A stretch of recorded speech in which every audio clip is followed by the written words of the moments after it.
ആധുനിക ഒളിമ്പിക്സിൻ്റെ ശില്പി ആരാണ്? പിയറെ ഡി കുബർട്ടിൻ. ബ്രിട്ടീഷ് പാർലമെൻറ്റിലെ ആദ്യ ഇന്ത്യൻ അംഗം ആരാണ്? ദാദാഭായ് നവറോജി.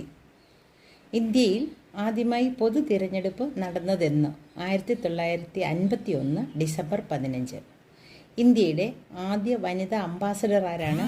വിജയലക്ഷ്മി പണ്ഡിറ്റ്.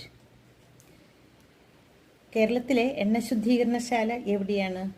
അമ്പലമുകൾ. WWW അഥവാ വേൾഡ് വൈഡ് വെബ് എന്ന ആശയത്തിന് തുടക്കമിട്ടത് ഏത് രാജ്യമാണ്? സ്വിറ്റ്സർലൻഡ്. ശ്രീനാരായണ ഗുരുവിൻ്റെ സമാധി സ്ഥലം ഏതാണ്? വർക്കല. ശങ്കരാചാര്യരുടെ ജന്മസ്ഥലം കാലടി, എറണാകുളം. കേരളത്തിൽ മലകളില്ലാത്ത ഒരേയൊരു ജില്ല ആലപ്പുഴ. ചിറകില്ലെങ്കിലും വായുവിലൂടെ 60 മീറ്റർ ദൂരം വരെ പറന്നു നീങ്ങുന്ന ജീവി ഏതാണ്? പറക്കും അണ്ണാൻ. വടക്കേ അമേരിക്കയിലാണ് ഇവ കാണപ്പെടുന്നത്.